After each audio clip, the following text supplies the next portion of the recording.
And we're live! Welcome to RockSim Live. I am Tim Van Milligan. I am the host, and I've been gone for 2 weeks, so it feels strange to be back. But in a way, it's comfortable again. So I am so happy to be back and so happy to help you with your rocketry questions.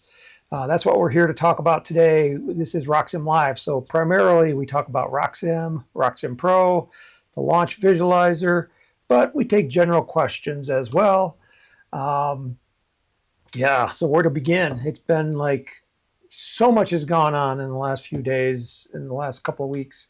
Yesterday, of course, we had the Starship launch from Texas, and it was spectacular. It's like they caught it, that booster stage, for the third time. It's never uneventful. It was so cool. I wish I could be there in person. Someday I'm going to get down to one. And if they're going to be launching them all the time, it's going to give me a lot of opportunities. So if you have a particular story about that, go ahead and put it in the chat. I do have the chat running. Primarily, the chat is for your questions. So if you have those questions about RockSim, RockSim Pro, or the launch visualizer, go ahead and put them into the chat. I've got a monitor over here where I can look at them. And if you want to be recognized, say hello in the chat and say where you're watching from so I can recognize you, like I'm going to do for these people. We've got David in Michigan, and he's still in Florida. I wish I was in Florida. It's another cool day here in Colorado.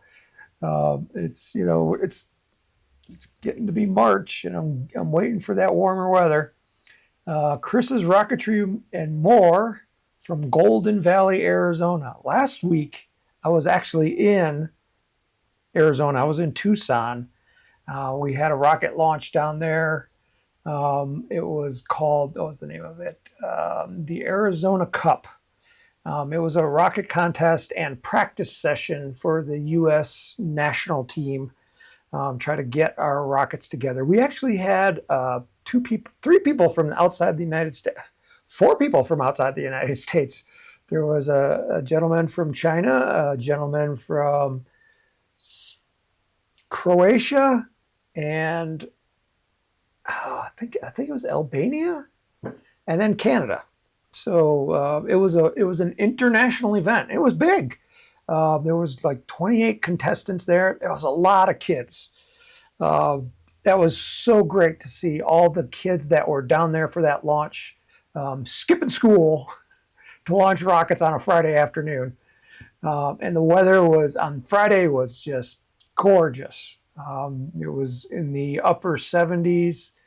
The winds were light. The skies were blue. And unfortunately, our rockets did not fly straight and true. My daughter was with me. She is a student at the University of North Texas. And I saw somebody, Dustin, from Dallas-Fort Worth area. So that's kind of like near where my daughter goes to school. Hello, Dustin. And so, and she was practicing because she is on the team going to Serbia this year. And it's like the first event was rocket glider duration, and all 3 of her flights stripped parts. They flew fine, except anything comes off and just kind of like a little sliver of balsa wood came off the tail, and it still flew great. 2 out of the 3 times. But they were disqualified because you can't shed parts. And then we went into helicopter duration, and that did not go well either. The first flight was disqualified. I can't remember why.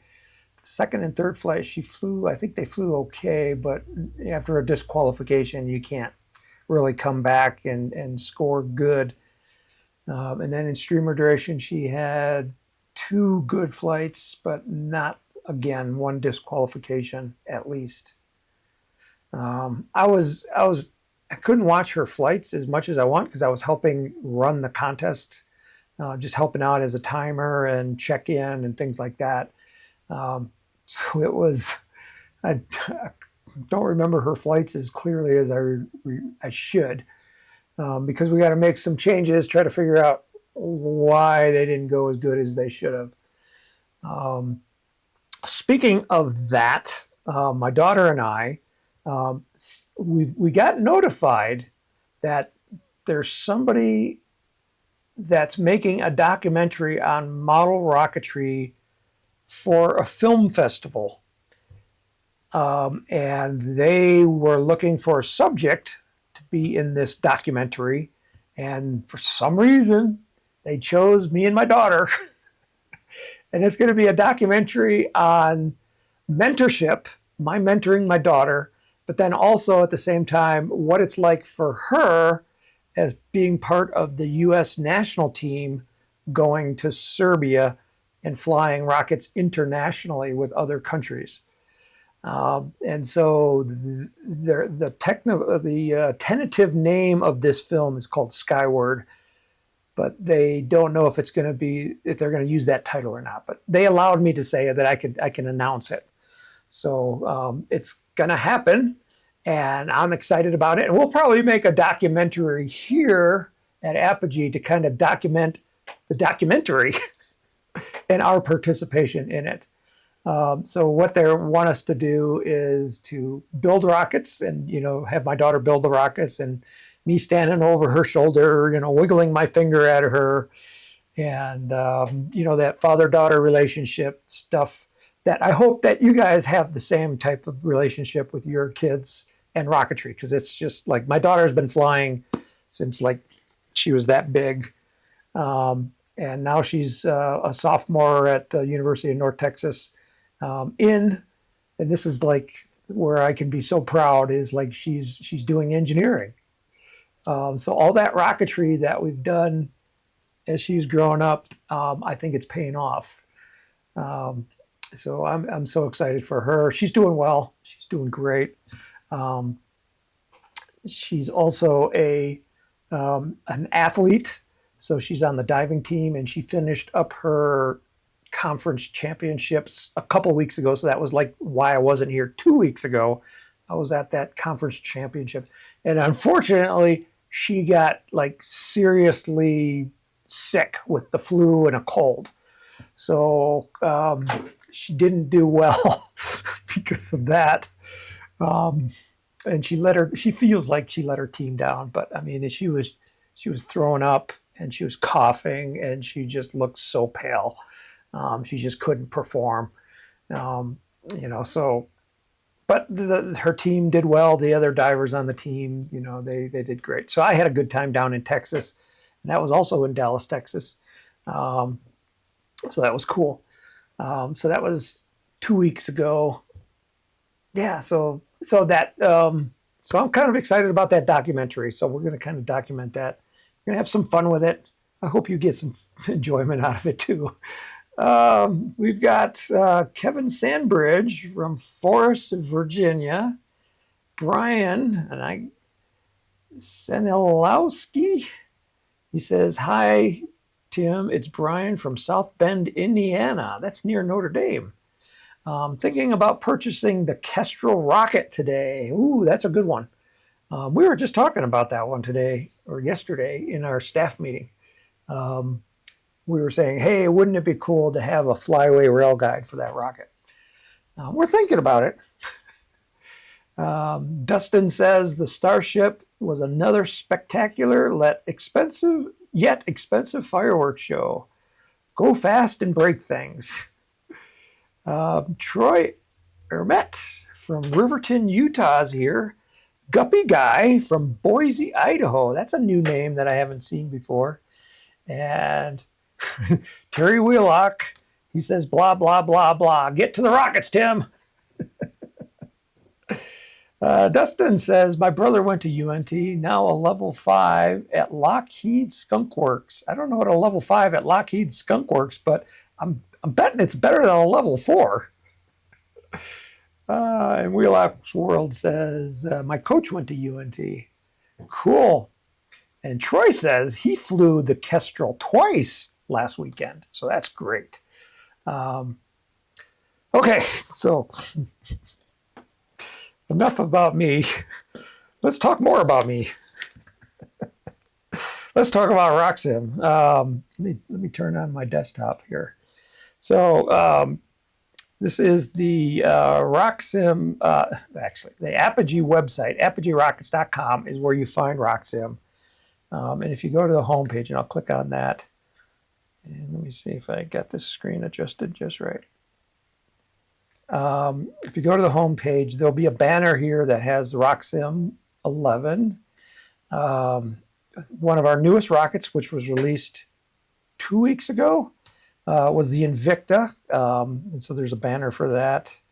There's a sign up for our newsletter. If you're not signed up for the newsletter, you really got to. We got some really cool stuff coming out in the newsletter.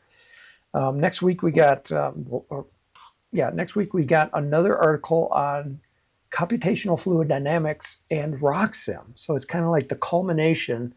This is part 4 of the series, and it talks about, modeling the rocket and running it in a CFD simulator, and then this last part is about taking those results and putting them back into RockSim so you get more accurate simulations. So stay tuned for that on Tuesday of next week. And if you're not a subscriber, make sure you subscribe.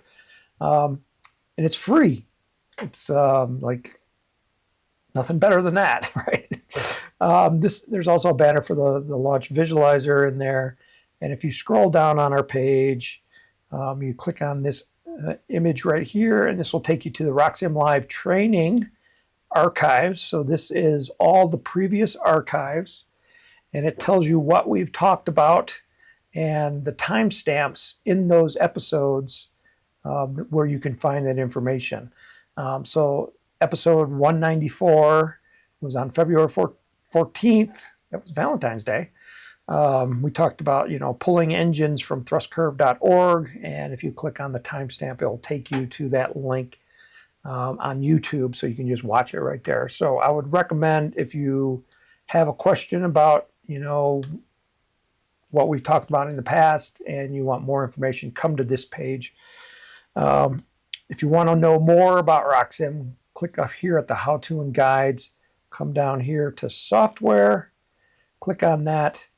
And then you can come over here to RockSim video tutorials, and that will give you like our beginner lessons on using RockSim.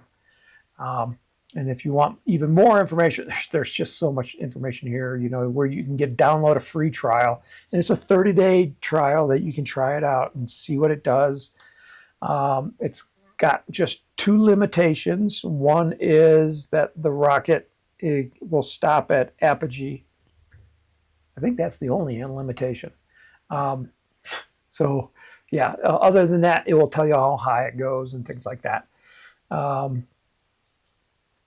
You can see the features, the frequently asked questions, system requirements. Here's the version history. And I think I should talk about this as well, because last week, when I wasn't here, we kind of slid it under the table. We released RockSim Pro version 4.2.3 F2. Now, all those numbers don't mean anything except for it just tells you the latest version. And it's got some new features, some really cool features. They're only in RockSim Pro. They're not in RockSim. And the reason is it needs the 3-dimensional simulator that RockSim Pro has, where RockSim doesn't. So we'll talk about those here in just a second. Let me see if there's any other questions. Terry Wheelock says, hey, Tim, ask your daughter if they still want to have a gymnastics team at UNT. Okay, I'll ask her. She's actually home today because they just started spring break, and I picked her up at the airport last night at midnight. So I'm kind of dragging today because I had just like 5 hours of sleep last night. But she's now home. I was hoping that she would come here to work and work with me and maybe appear on RockSim Live. Maybe I'll try to get her next week. Chip Cookie says, can you simulate a glider and booster in RockSim? like a space shuttle where the orbiter detached is in and is unpowered. Let me think about that. That's a hard question. It might be possible. We'll take a look.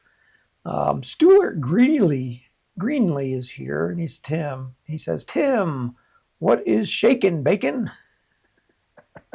It's a funny greeting. Dustin says, can you import open rocket files or step files in RockSim? I know we can't import step files. RockSim doesn't import anything like CAD files. It will export them. It can export a step file, which is really useful, particularly if you want to like 3D print things. Like you can 3D print fins and nose cones and transition sections, useful things like that. You can theoretically you could print an entire rocket. Not quite as useful because that's like super heavy. As far as open rocket files go, the answer is no, but I believe, and I don't know this 100%, is that Open Rocket has a feature where you can export out a RockSim file. And then once you export out a RockSim file, it can import it. Now, you can't, I don't think you can go the other way because RockSim has a lot more features than Open Rocket does. So there's some really cool things that RockSim can do. And this is why we add new features all the time, is to try to convince you to say, hey, RockSim is better. Let's use RockSim. Somebody sent us an Open Rocket file the other day, and I believe it did open fine. It loses a lot of the stuff, like textures. Like if you apply a texture, which is like a decal to the outside, I don't think that stuff gets exported out. RockSim has the same thing. We can apply textures to it, but I don't know how Open Rocket handles that. Okay, so let me show you the new features of RockSim Pro. The first feature is we revamped the choose launch sites feature. So let me open a rocket here. And my computer is going to be a little bit slow because I'm doing live streaming at the same time that I'm doing running RockSim. Normally it's blazing fast. Okay, so here we've opened a rocket. And if you go to run a simulation and you click on prepare for launch, if you go to launch conditions, this is where you'll see the new stuff. So you choose a launch site. Previously, there wasn't any launch sites that were populated in this chart. So what we did was we have the launch visualizer, which is our cloud version. And what we did, we had launch sites in there. So we just pulled all those off the internet and put them into RockSim Pro. So now there are, I don't know, hundreds? Yes, hundreds, because we're down to 168 different launch sites from around the world. Most of these are rocket clubs. Like here's the Spaceport America competition, which I think they moved to Texas this year. So this would be the old site, not the new site. Here's Tripoli at Bong, which is a park in Wisconsin. So that's a new feature, is being able to see all those sites. Oops, where did that go? Move this down a little bit. Okay, and then also on that feature is you can search for a launch site. So right here, you'll see there's a search bar that says search launch sites. So if I type in Colorado, Columbus, how about Score? S-C-O-R-E. Score's not there. How about Southern Kern? So anyway, there's it just searches through the name to see if it can find it. You can also filter it by different organizations like NAR, Tripoli, Canadian Association of Rocketry, and unassociated launch sites.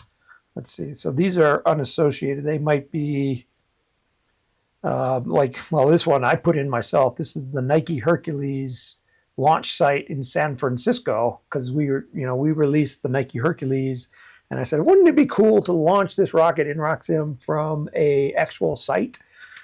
So I put that one in there. So yeah, those are cool. That's a cool feature. This is a cool one. We now have the feature to compare 2 simulations at a time in the launch visualizer. So let me show you how to do that. And it's really, really cool. So, I need to choose a launch site. So let me choose San Luis Valley Rocketeer. So this would be in Colorado. So the kit that I'm looking at here is the Zephyr Junior. It's a 24 millimeter diameter engine mount, which I can see right there. So I'll click choose an engine. We'll choose a D12, and we'll select the set the delay. Let's set it at, come on, 7 seconds. And for the flight events, we'll deploy the parachute at 7 seconds after the motor burns out, which is what a deploy a maximum ejection delay means. The starting state, let's make it a 60-inch launch rod, like 5 feet long. For the first flight, we'll make it, let's launch it straight up. And that looks okay. When you're launching straight up, you don't really have an azimuth angle. Azimuth is north, south, east, west. Which is what this slider bar here. If we're going straight up, we're going straight up. Launch conditions we've already set. The wind table, we have 4-mile-an-hour wind blowing across. And let's launch this thing. So let's go do a flight profile. And it will run the simulation. And while it's doing that, I'm going to take a sip of water.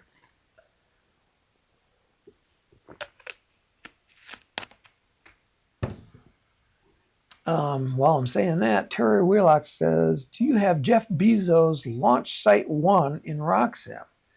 And no, I don't think we do. I think that's their site in Texas where they launched the New Shepard.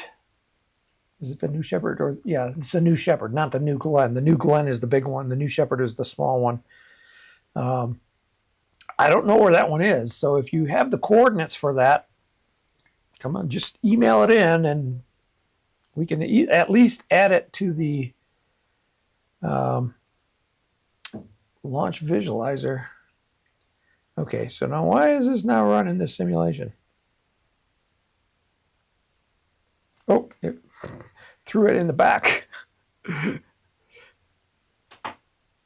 Okay, so it's still loading the maps here in the back. And okay, so this is the San Luis Valley Rocketeers. I think this is where they meet, have their club meetings, because obviously if you look at this does not look like a launch site.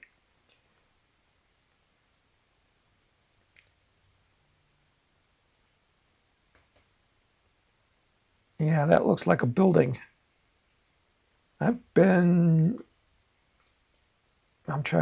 This is San Luis Valley, and I've been down there because that's where the national sport launch was held last year, and it's going to be held there again this year. So yeah, that's their club site.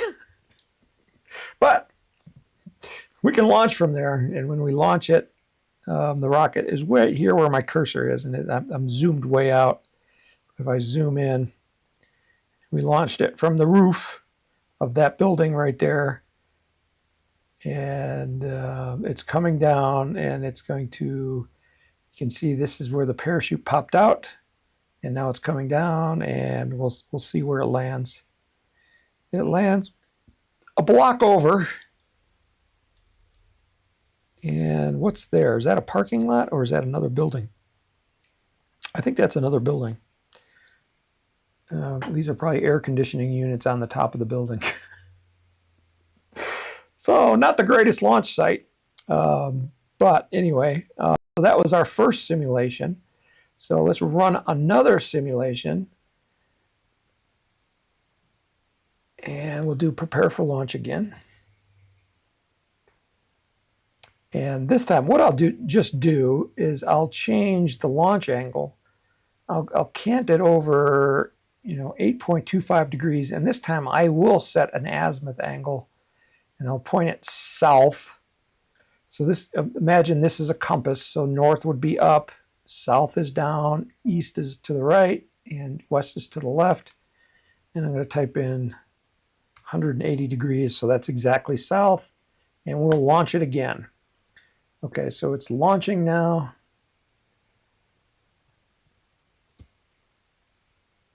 All right, and so here's the new results. So this is our first launch, and this is the second launch. And so the new feature is if you select both simulations and you go to this plot, it will reload the launch visualizer. Make sure it's putting it in the front, not the back. It's just being slow because my computer is trying to do too much at once. I really need to get a new computer, and it's on the list of, it's on my wish list. Okay, so now what you see here is there's two rockets on the same launch pad. And if I rotate it around, it looks kind of funky, but one rocket is pointed straight up, and that's this tip of the nose cone. And the other one is pointed at like 8.25 degrees going that direction. So the hard part is kind of telling them apart, but we can launch it, and both rockets take off, and it's tracking this rocket right here. The other one went straight up. This is the one that's going south. So I think the one that's second in the list is the one that gets tracked where the camera is focused on it. But if you want to see the other one, let me pause it right here. And I'll just zoom out. Okay, so here is the other one over here. And we kind of looked at that one previously. So you could see the two trajectories. Let me zoom back in just a little bit. Okay, and then we'll rotate the map around. So, and we'll tilt it over. So this green line right here was the rocket that was launched straight up. And this one right here was angled to the south by 8 degrees. So if I orient my camera so that north is off here to the left, we can see, one rocket was launched straight up, and the other one was launched at an angle. And so now what you can do with this, and the advantage of this, you know what? You're not seeing my face, but the advantage of this is that you can compare the trajectories and see, once you make one little change, how's that going to affect the flight? So that is a really cool feature. That's a brand new feature in RockSim Pro. So play around with that. Another new feature is replaying the flight. So here at Apogee, we sell a lot of electronics. And one of them is the Blue Raven altimeter. Let me open that up in a new link.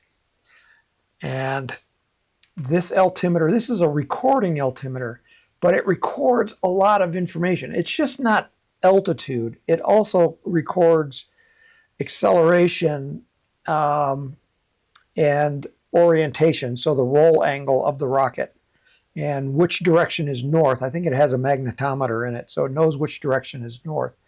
And you can save that data, download it from the altimeter after the flight, and then once you get it downloaded, your question is, what can I do with this information? Normally, if you look at it, it's just an Excel spreadsheet. Let me see, where do I have that on my computer that's stored?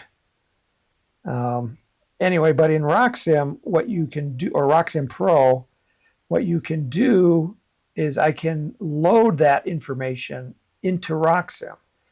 So, so replay your flight. So that button is up here. So it's a brand new button that you're going to see. And it's kind of like two sheets. So it's kind of like files. We're importing files.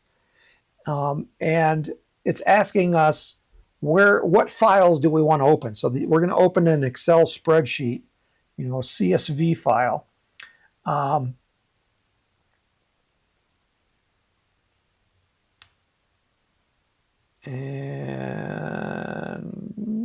it's asking me where I want to look. And I'm not sure if I got it on this computer or not.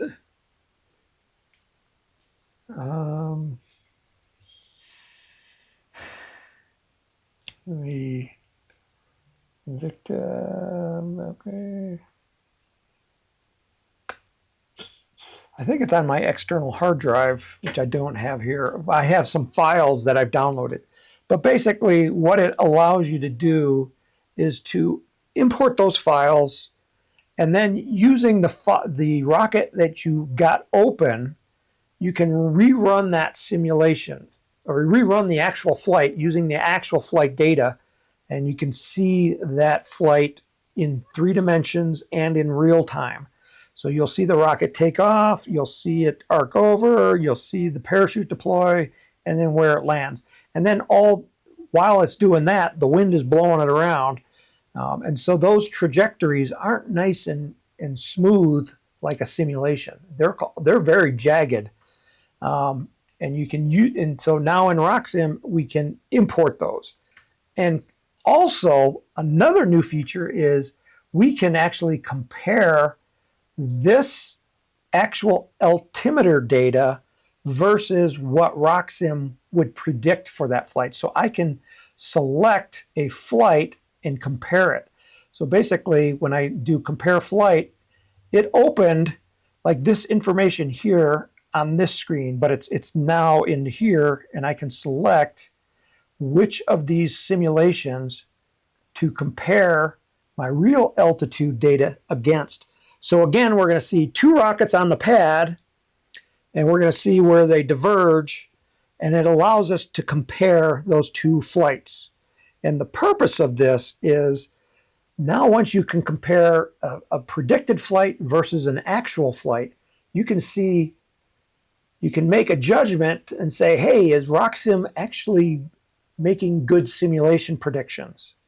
And if it's not, what has changed?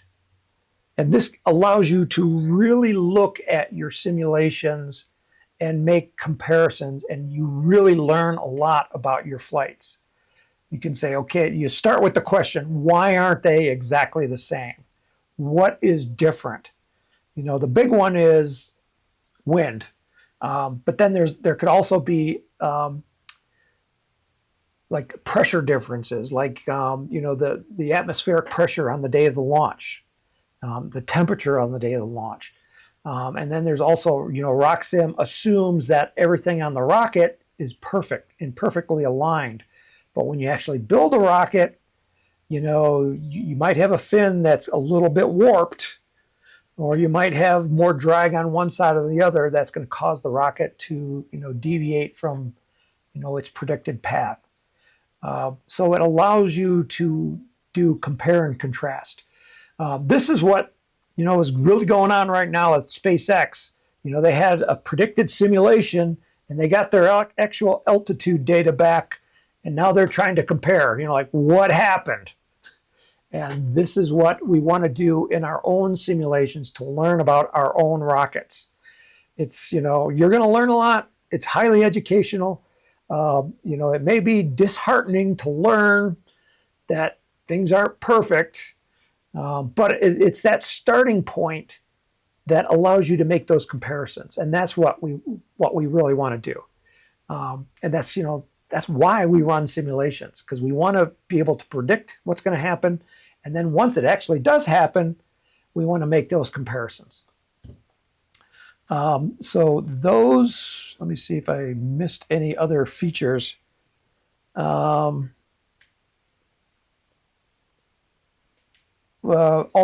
pods and subassemblies will now show their total masses in the component tree.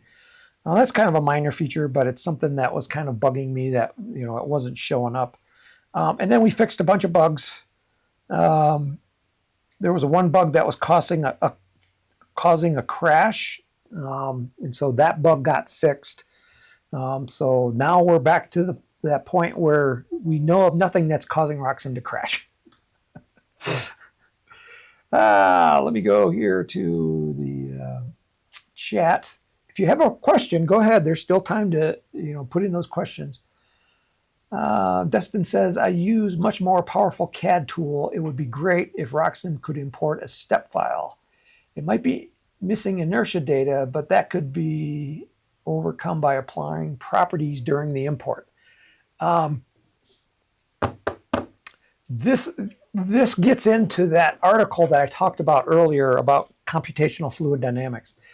Because in computational fluid dynamics, we're going to run a simulation outside of RockSim, and we do need that step file. So we're going to use that step file, run the simulation, and then we're going to get data back, and now we can import that or type in that data into RockSim. So that wait until next Tuesday for that article. It's really cool. I was just like so impressed, and that was written by Ken Carbon. He's a retired. He worked in the aerodynamics department at General Motors in Detroit. You know, so they were running simulations on their cars, and now he's retired, and so now all of his attention is focused back onto his hobby of rocketry, and he's sharing his information with us in these articles, and they're really worth reading, and you're going to get a lot of information out of them that you can use in RockSim. So wait for that. Grant S says, I would second that about the CAD tools. I'm considering building a Tomahawk. Okay. It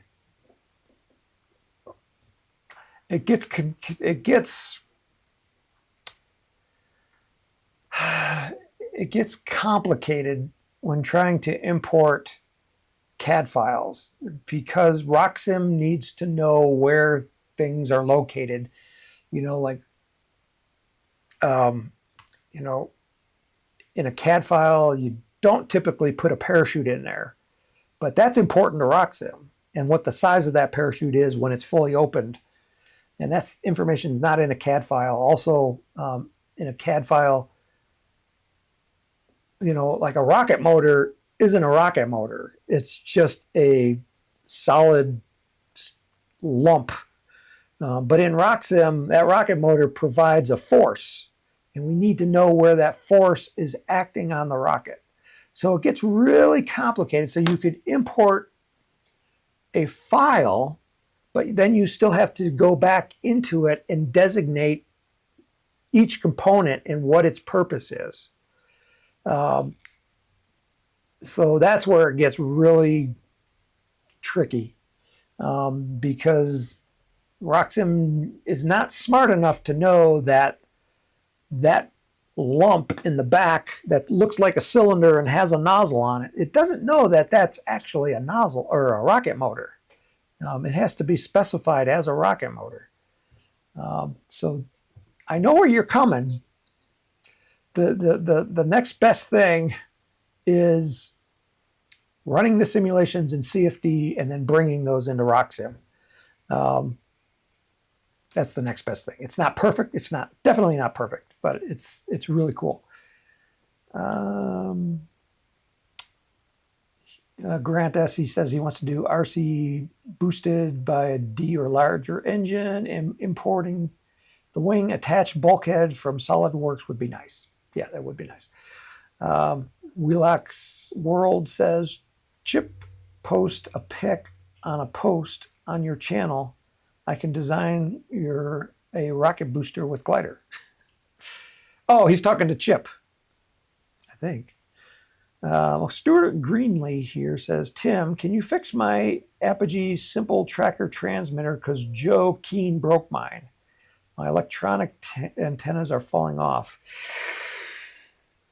The unfortunate thing is fixing electronics is like really expensive. All the components are just so tiny that it takes, a dexterity that I don't have.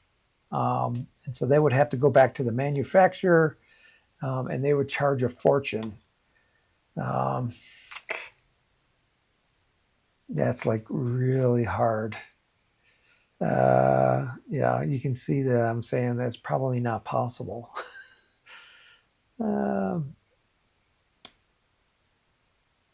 Terry Wheelock said everyone should have a YouTube channel and RockSim. Okay.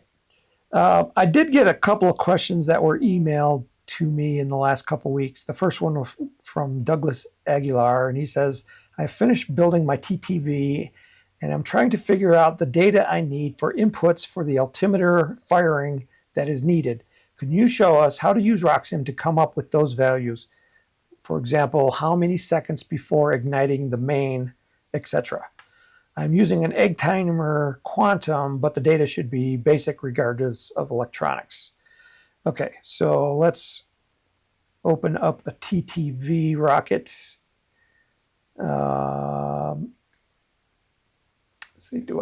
Let's stay in RockSim Pro. RockSim Pro and RockSim are very similar. It's just the simulations are different, or is the big part that's different. So I'm going to go to File, Open, and we're going to go to Designs, and I want to look for a TTV. So let's sort by name, and then go down to the T's.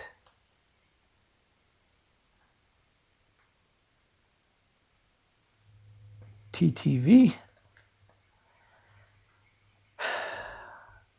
Open this folder. Come on, open. And I got two versions. I don't know. Let's open this one. Save that? No.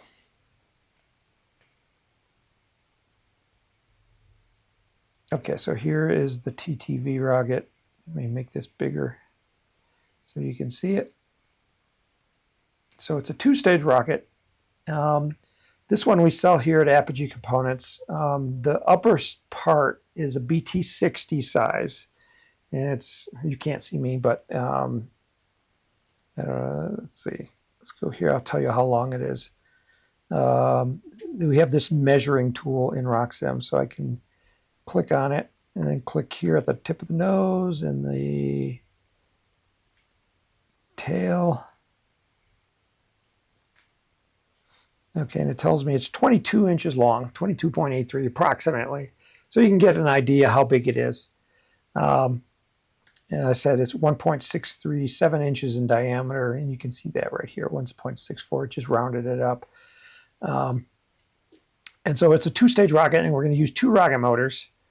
I'm just going to go to this one right here, and I'm going to just reload the engines by clicking on Edit. And it says it can't find a D13. So, okay, we'll load them manually. So here we have the upper stage, which is an 18 millimeter, and the bottom stage is a 24 millimeter. Let's choose an engine for both of these. So I'm starting with the 18 millimeter, and I'll go with an Estes C6. I don't know what the delay is going to be. So when I always start, the first delay I choose is always the longest from the list. So I'm going to choose that one. And I'll click OK. And so it loaded it in the upper stage. Now this is the booster. And we'll double click on that line. And this brings up a list of all the 24 millimeter diameter engines. And I don't know which one I'm going to choose. We'll choose an F-35 white. And so here is what he's saying is what delays should we use for ignition and stuff. Okay, so this rocket, let me go back here on the Apogee website, and I'll type in TTV. Okay, you can see a picture of the rocket. And this is another image and how big that rocket is approximately. This rocket is a two-stage rocket, but it's not your typical Estes two-stage. This one, because it has this transition in here, we're not using direct staging like Estes uses, where you have a D12 zero in the bottom and it's going to ignite the upper stage, where the motor directly ignites it. It just throws the hot gases forward and ignites the upper stage. We're not going to be doing that here. We're going to be using electronic ignition. So in this rocket, there is, right in this area of the rocket is where there's an altimeter that's going to control when the upper stage ignites. So you can see, I can see the LEDs through this little window right here. Some different pictures. Okay, so this is where the altimeter is mounted. This is the fin section. The fins are around that. This is just showing what the internals look like. Anyway, so it uses electronic ignition. So the booster stage down here, we're going to use, this has a parachute in it. And the bottom stage will come down as a parachute, and the transition acts like a nose cone. So it just slides into the bottom, and then it's going to come out like a nose cone. So what deploys that nose cone and parachute is the ejection charge in the booster motor.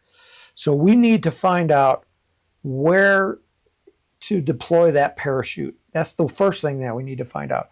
Then we need to ignite the upper stage. So the upper stage, the motor is inside of here, and it's going to be ignited by the electronics. So when during the flight should the motor ignite that upper stage? And then what should the delay be on the upper stage for its parachute? So its parachute is up here. So what is that delay? All right, so we're going to use RockSim to kind of find this out. So what I'm going to do is I'm going to show you like my process. And as I said before, when I'm selecting delays, when I'm starting, I'm going to select the longest delay for the rocket motors. And so now this upper stage, I'm actually going to make it a plugged motor. So it doesn't have any ejection charge. And so if it doesn't have an ejection charge, what's going to happen? The rocket's going to arc over and it's going to crash because the parachute never came out. But that's what I want it to do, because that's my starting point. When you're doing it on the computer, you can get away with that because it's safe. You can't do that in real life because that's unsafe. So on flight events, we have the booster parachute. And I'm going to say deploy that. I don't know when to deploy it. So I'm going to say no event for right now. So basically what's going to happen is they're going to stay together. And the sustainer is also, what did I say? I'm going to say no event on that one as well. So they're both going to come crashing down. So the starting state is okay. I'm going to choose a different launch site though, because that one was, I didn't like that one. I'm going to choose this one. I don't know what it is. Amora, I believe, is in Indiana. I think it's a method. A stands for A, M is method, and I think reaching extreme altitudes. I don't remember what the O stands for. But if you're in the Amora club, let me know. And as before, we're going to have a 4-mile-an-hour wind. So let's just launch this thing and just see what happens. First, it's telling me I have no ejection delays, and it needs one. This will prevent staging during the simulation. Okay, so it's going to force me to go back to the ejection delays, and I need to choose something from here. So let's, not that one. Yeah, that's the booster stage. I'm going to choose 8 seconds, just for grins. I know it's going to happen. Probably the rocket's going to crash, but that's okay. Let's see what happens. And so this time it's running the simulation.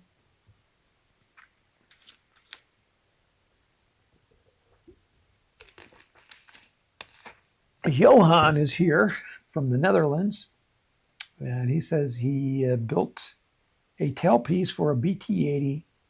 It broke at ejection and fell 250 meters, but not a crack was found. And this is running really slow.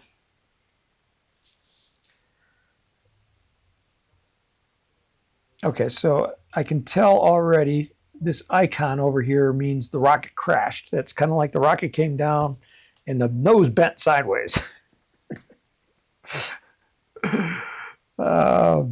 So now it's loading my maps here.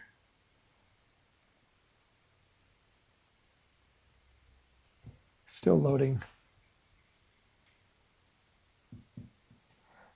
Okay, so here's the rocket, and it's sitting on the pad, and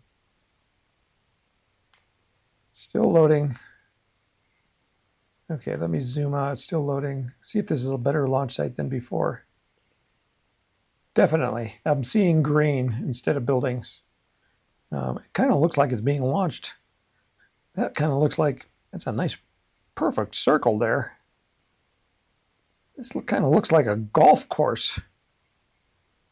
Okay, so anyway, my rocket is down here in the rough. And when we launch it, let's see what happens. So we're going to click the launch button. The rocket's taking off, and you can see it's here. So right now, both stages are still together. And I think we had it set at 8 seconds delay for that booster motor. And we're past 8 seconds. Okay, so now the upper stage finally fired. And it's going off, and it's going kind of sideways. And it's arcing over. And now this one, we don't have any parachutes in it. And so this one should land, and it should crash land. And where are we going to land? Okay, so we crash landed right here. Let me zoom out, kind of get the lay of the land.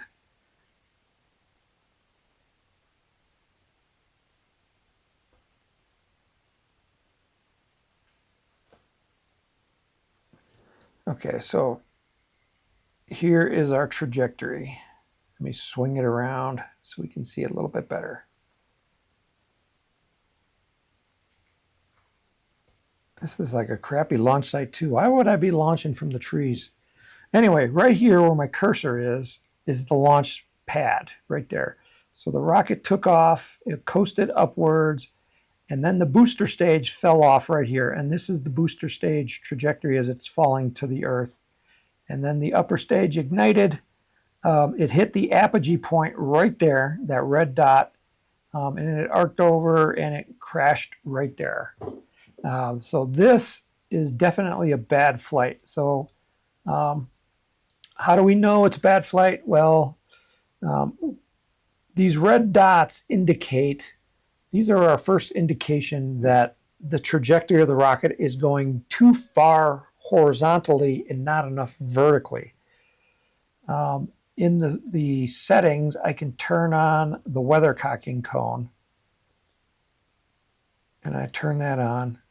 And you can see this light, shadowy cone right here. We want our apogee of the rocket to stay inside of that cone.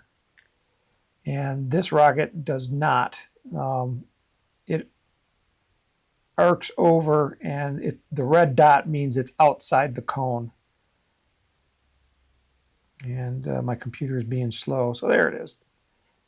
So this dot is outside the cone, and if I swing the map around, whoa, swung it around too much.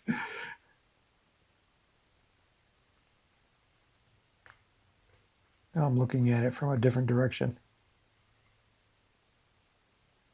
You can just barely see the cone right here. And both of these points are on the outside of the cone. So now we have a baseline to compare against, okay? So next, we know that this is not good. Where can we get information on how to adjust those delay settings? One place is the graph. And I'm going to plot time versus, I want altitude above ground level. And I want thrust. Where is thrust? Okay, total thrust right there. And I'll clear out this one. And I'll plot that graph. Okay, so here is what our, it's a terrible color.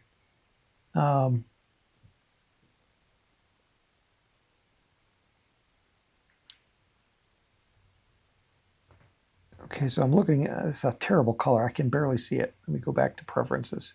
Choose a different color for this total thrust. Let's choose orange.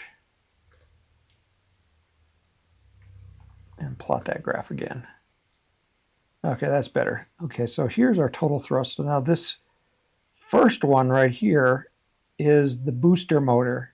You can see it burns out about 1.5 seconds or 1.6 seconds down right here. And then over here, I'm not seeing it. It didn't draw my line. But this is the second motor starting to burn. What happens when I zoom out? Let me go back to preferences. I might have this turned off. Yeah, it stopped at the following flight time. We'll stop the data when it reaches Apogee. Okay, that's better. So here, this is the thrust spike of the first motor. Here's the thrust spike of the second motor. So when do we want the second motor to start firing?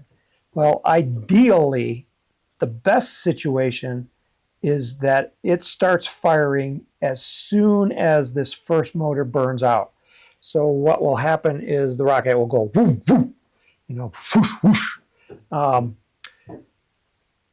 And by firing one motor directly after the first one, it's going to give you the straightest flight. So we know that this motor burns out about we'll say 1.8 seconds. So I'm going to change my simulation so that that motor burns out, or the second one, we're going to move this thrust right here closer to the left over here. And then let's do that first. So I'm going to say OK. And then I'm going to go back to my simulation. And so that delay, the ejection delay on the booster motor, determines when the upper stage fires. So it's kind of like what you did with Estes motors. You put a D12-0 in the bottom stage, and that will ignite at 0 seconds right after it burns out. So we're going to do that here. We're going to change this number to a 0. So now the booster motor is going to ignite the C6 in the upper stage as soon as it burns out. And so let's look at the flight profile of that one and see what that one looks like.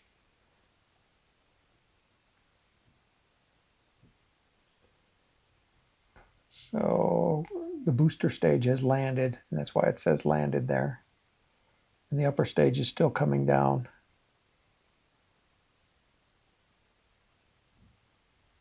It's thinking about it.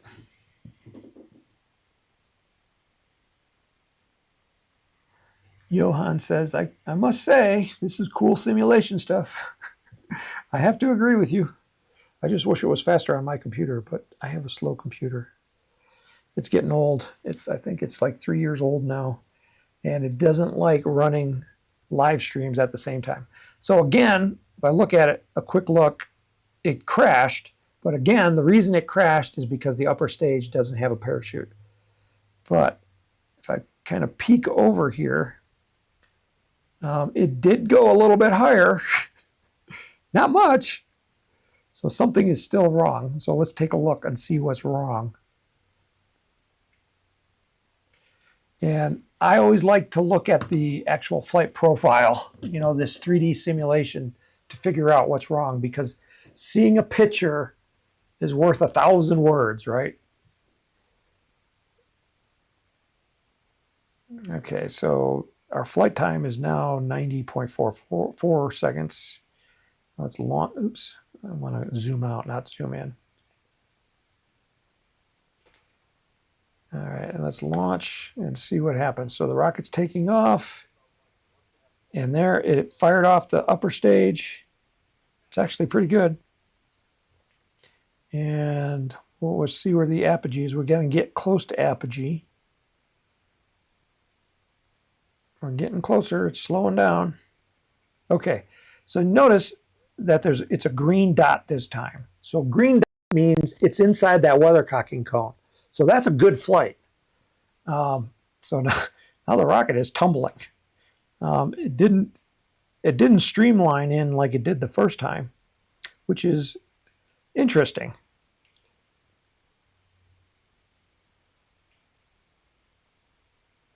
I'm just speeding it up here because I want to get it down to the ground. Okay, so now it's down on the ground, and I'm going to zoom out, and this trajectory is going to look really crazy.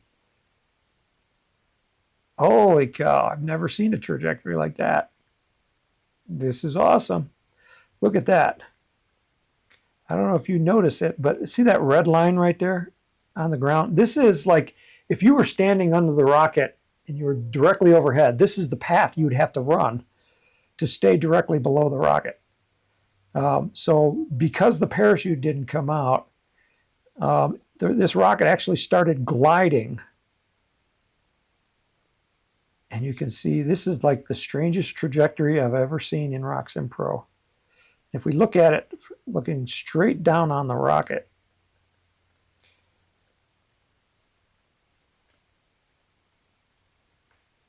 so right here is the launch point. So the rocket went up. You can see this is the apogee point, and then it started going this way. So this is kind of towards the south, and then it started gliding back to the north. It actually got really close to the launch pad again, and then it turned around and started going this way, and then it looped around and finally landed down here just off this Gulf fairway. So that is one crazy looking trajectory. Would this actually happen in real life? Who knows? Anyway, so, but other than the parachute not deploying, the upward trajectory is actually pretty good because it's fairly straight, and according to the green dots, it stayed inside the weathercocking cone. So it's actually going pretty good. So that sets the staging of when the rocket should take off. Okay, so now we need to figure out when should the upper stage deploy its parachute. So now if you're using motor ejection, this is the number that you're looking for. If you're using electronic ejection, it's a lot easier because what you do in RockSim is you go to the flight events and you look at the sustainer parachute and they say deploy at Apogee. And electronics and the altimeter in a rocket, it will automatically deploy at Apogee. You know, that's the way they're set. It says like that the first event is at Apogee. So it's just going to deploy the parachute. But if you don't know what it is, well, Well, we can find out what that number is. Let's go, let's deploy a maximum ejection delay. So the maximum ejection delay for the upper stage is 7 seconds. And if I go back here on the parachute on the booster stage, we'll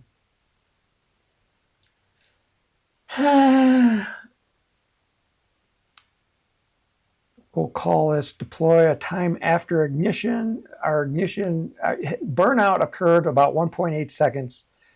So ignition plus 1.8. So any time after 1.8 would probably be okay. So I'm going to say, let's call it 3 seconds on the booster stage, and then on the upper stage. Oh, that was backwards. This is maximum injection stage. This is the booster parachute.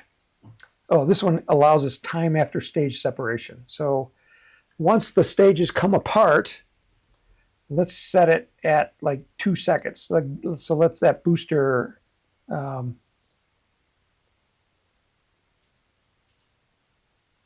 This is our booster. Time after stage separation, 2 seconds. Okay. And again, let's look at the flight profile and see what this one looks at. So now this one has an F-35-0 in the booster stage, and the upper stage has a C-67.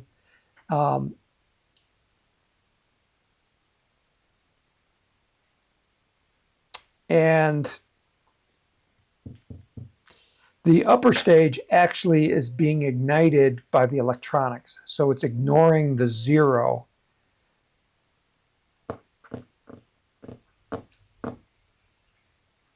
And so we need to really select the delay for that booster stage. Okay, so now this one right here is saying that the rocket is still going upwards. See the parachute here at simulation number 20. It's hard to see in this dark blue, but there's a little arrow inside the parachute, and that arrow is pointed up.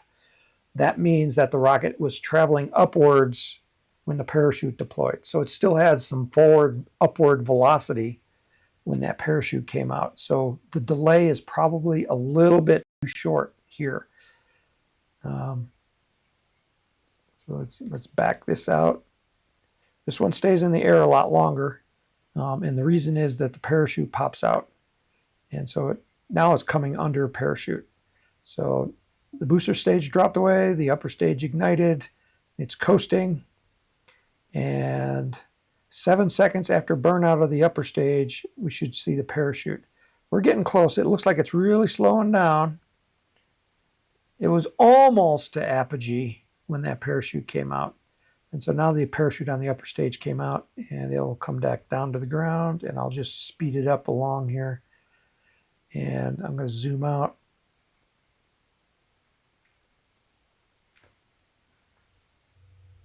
And this looks a lot more traditional. So we're getting it close to being dialed in. Although, look how far away it's landing. Okay, so our launch point is right here. This yellow line right here is the path of the booster stage. So our booster stage landed right here. The upper stage, it went to the south. So if you look here at the compass, south is this way, kind of towards the upper left corner. So the rocket, we launched it to the south. Once the parachute opened, it just drifted with the wind, and our wind is coming out of the west. So it's just drifting towards the east right there. So let me zoom out. Let's get the entire trajectory. Okay, so we're getting really close to being dialed in here. That's actually a really nice trajectory. You know, I'm getting green dots in both spots. And there, now it's a matter of how far do you want to walk.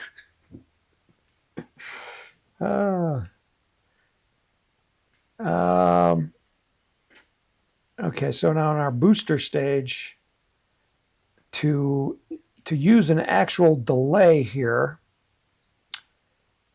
what do we got to do?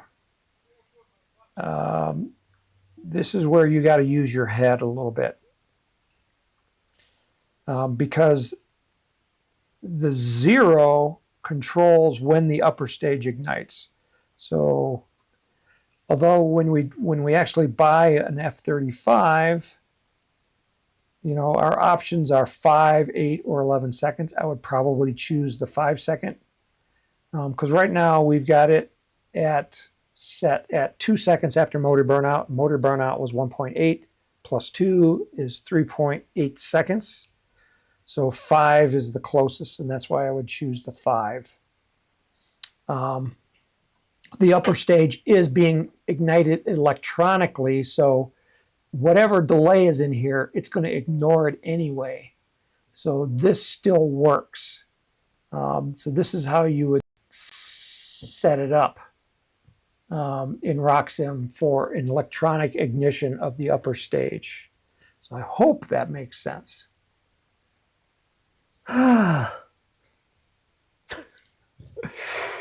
Oh, that was a hard simulation, hard to explain, but it was a really good question. So I appreciate that. And I don't think I'm going to get to my second question. So maybe we'll take up that one next week. It is after 3 o'clock. It's 10 after 3, so we've been going an hour and 10 minutes. And I don't want to keep your time. So Terry Wheelock says, I thought I was going to land in the whole rocket golf. So yeah, playing rocket golf. There used to be a company called Rocket Golf, and the purpose was to launch a rocket on a golf course towards the hole, and then where the rocket landed, then you swap it out with a real golf ball and you put it into the hole. The company didn't last long, but it was just a fun concept, because the reason it didn't last long is because what golf course is going to allow you to launch rockets on it while other people are playing golf? It's just like too much of a distraction, unless you know the owner of the golf course. All right, so thank you for being here. We will be back next Friday. Today is the 7th, so that must be the 14th. Same time, same place. In the future, we're probably going to move the time and the day of the week of RockSim Live. It's just my schedule is moving around a little bit. So we're going to, when we first started RockSim Live, it was on a Tuesday. And then we moved it to a Friday. And why did we move it to a Friday? There was a reason. But now we're going to move it to a different day. But I don't know when that's going to happen yet. So we will be back next Friday for sure. And then we'll take it from there. So we do not have a launch tomorrow here at our launch site. So I'll be building rockets, maybe with my daughter, and which would be fun. And so then our next launch would be 2 weeks from now. So I'm looking forward to that. But if you're launching tomorrow, I wish you the best. I wish, the winds be light, and may the skies be blue, and may all your rockets fly straight and true. So let me give you a countdown, and we'll launch out of here as soon as I find the button where I can stop it. Okay, so in 5, 4, 3, 2, 1, go out and launch something.